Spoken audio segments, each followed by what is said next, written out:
The reason why we want to break it down like this is because we don't want to allow ourselves to just get stressed every single day and then just think that, okay, well, I'm not tracking anything, so I'm gonna eat what I want, I'm gonna do what I want, I'm gonna just start on Monday.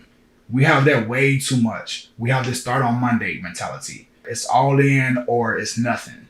We need to get rid of that because that's never gonna produce results.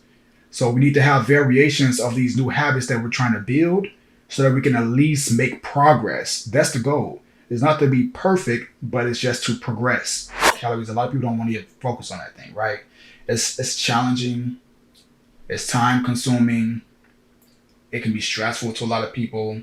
By the way, if you're in the chat, please tap the like button for me. I would greatly appreciate it. That's going to help this video go out to more people. It's going to help the channel grow more. So please tap the like button for me. And it's just a little bit of annoying at times, especially if you don't really understand why you're tracking your calories and you're trying to weigh out these different things. It can be a lot. So what I want to give you all is something that I've recently been playing around with. I've been working on this new concept, and what I call it is adjustable habits. So when you're trying to build new habits, they say that you shouldn't focus on building no more than 3 new habits at a time. And something that I've been thinking about is how can we make these habits easier? Write this stuff down, please. If you got a pen, you got your phone out, whatever you got, record this because this is going to be valuable if you don't like tracking your calories, if you don't like tracking your foods. What I'm about to say, this is a concept I was working on. I was talking with some clients earlier and I got them to utilize this, so I want to share it with you all. When you're trying to build a new habit, I want you to create 3 variations of the habit that you're trying to build, okay? And I'm gonna list these out. I wrote all this down because I really want to get this right. Create 3 variations of the habit that you're trying to build.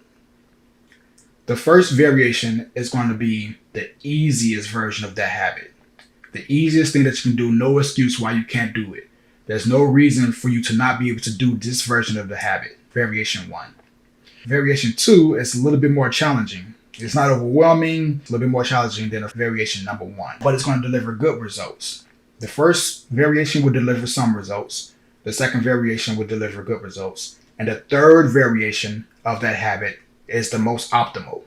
It's going to deliver the best results. It's the best version. It's the most effective version of that habit, but it's also more time consuming. It's also a little bit more challenging. So to understand this, I want you to think of, let's just say you're trying to get to the store, and the store is 2 miles away, and you don't have no sort of transportation.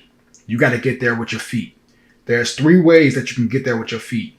Number 1 is you can walk, right? So walking will technically be the variation 1. It doesn't require a lot of effort. It's pretty simple. You can do it, but it's also a little bit slower. It's not going to deliver the best results to get to that store in 2 miles if you're on a time restriction. Variation 2 is jogging. It requires a little bit more effort. It's going to deliver better results because you're going to get there a little bit faster than walking, but it's going to require you to put in a little bit more energy, right?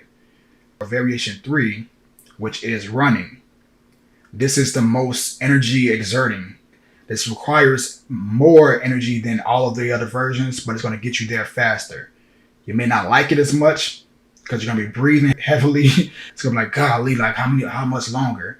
But it's going to get you that faster.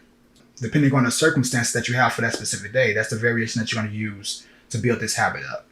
Now I'm going to break down what I mean. I'm going to give you a real life example. When you were a kid, your mama told you to eat your vegetables, and now you're grown and you still can't do it. Don't get me wrong, I'm not here to judge. If anything, I'm here to support. We find it hard to get all the vitamins and the minerals that we need to be strong, healthy, fit, and have the life that we want. But not anymore. This is BBP Green Stuff, the organic superfood mix. Just 1 scoop of this organic superfood will give you what you need so you can feel alive, vibrant, healthy, and whole again.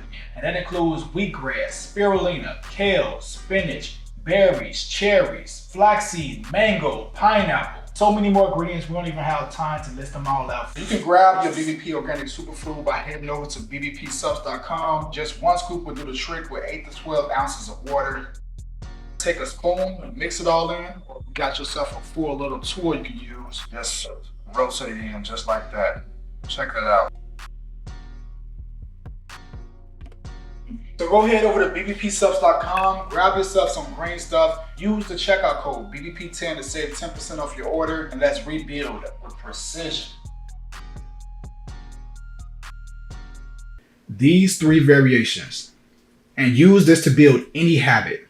Now obviously I'm attached this to eating and tracking your food, tracking your calories and such. We're going to start off with variation 3, the most optimal, the most effective, but the one that's going to require the most amount of energy, that's going to be the most challenging, right? So variation 3, we're going to say that is tracking your calories, tracking every little thing, tracking all the details, tracking everything down to the gram, right? So if you have a meal plan or you're eating your foods, and let's say you got 2,000 calories to take in that day, you're tracking everything for every single meal that you're eating. You're tracking your full breakfast, your lunch, your dinner, the sauces you put on there, like every little detail. That's going to deliver the best results because you're going to know exactly how much you're putting into your body. You're going to know down to the gram. So you're going to make sure that you're not going over that 2,000 calorie deficit for the day because you're tracking everything that you're taking in. Nothing's getting away, not a snack, not something you buy from the store, whatever. Everything is being accounted for. That's the variation 3. This is the most optimal. This one that's going to deliver the most results, right? It's the most effective, but it requires the most amount of energy and the most sacrifice. Variation 2 is going to be loosely tracking. So you're not tracking every little detail. You're not tracking all of your meals. You're just tracking like maybe your protein. You're tracking your carbs, maybe like your rice or whatever, right? You're not tracking your vegetables. You're kind of like eyeballing a few things. You're just loosely tracking. And then variation 1 is going to be more so just trying to stick to the script a little bit. So you're getting your protein, you're getting your vegetables, you're having a carb source, and you're not really tracking that much. Utilize this to build the habit of tracking. So the days that you have the most energy, the days that you feel refreshed and you're focused and you're motivated and you're determined for that day, that's going to be the day that you use the variation 3 because it requires the most energy, right? Use variation 3 when you're most focused, when you're motivated, you're determined, you're dedicated. Maybe you woke up and you listened to a podcast or you're playing my channel. Maybe you heard something that really pushed you and you made you like, okay, I could do this, right? And you're motivated. Use the variation 2 when you're kind of feeling it, you cool, you like, even keel, you're mellow, you're not like super pumped, but you're also not like stressed highly, right? It's just a normal regular day. You might got like a couple of meetings or whatever, and you just need to loosely get some things in. That's going to be the day where you use variation 2. You don't track every little detail. You track those main things. You make sure that you get your protein intake in, and you make sure that you don't go over your calories, but you're not tracking everything down to the gram. Variation 1, which is the easiest, which is you're not tracking anything. You're just focusing on getting your protein, getting your vegetables, getting those required things. That's going to be a day where it's stressful. You know that you're going to be maybe on the road. You're going to be on calls, meetings all day. You got to pick up the kids. You got all type of things going on where it's most stressful. That's when you're going to use the variation 1. The reason why we want to break it down like this is because we don't want to allow ourselves to just get stressed every single day and then just think that, okay, well, I'm not tracking anything, so I'm going to eat what I want, I'm going to do what I want, I'm going to just start on Monday. We have that way too much. We have this start on Monday mentality. It's all in or it's nothing. We need to get rid of that because that's never going to produce results. So we need to have variations of these new habits that we're trying to build so that we can at least make progress. That's the goal. It's not to be perfect, but it's just to progress. So if we can use these variations and determine how we feel that day in the morning when we wake up, that's when we pick what we're going to do. And you can use this for your workouts as well, right? Your training sessions. Maybe it's going to be that busy day where you got all type of things going. You got meetings, you're working with the kids, or you're stressed, you're fighting with your spouse or coworkers or whatever it may be. Maybe that day you don't do a full-blown workout at the gym, right? Maybe you just go home and you do a few push-ups or you do a few body weight squats. You do the bare minimum.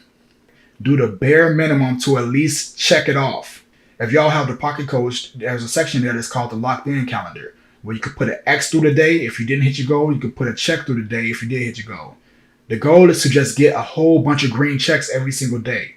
It don't got to be the most perfect workout. It don't got to be the most perfect session. You don't got to hit a PR, a new record, or sweat, or be breathing super heavy every single session, but at least do something.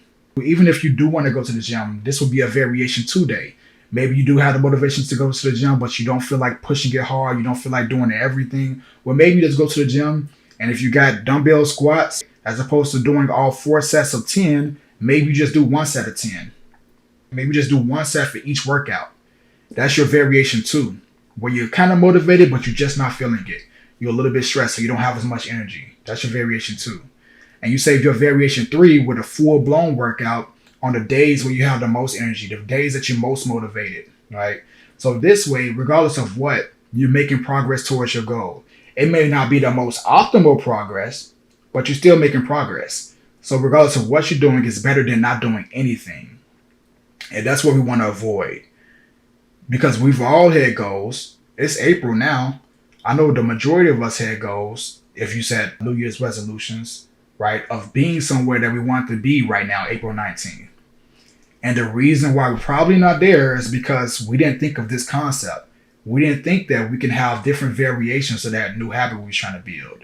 We didn't think that we can just go halfway, right? We don't got to go 70 miles per hour down the freeway, right? Maybe we can just go 40.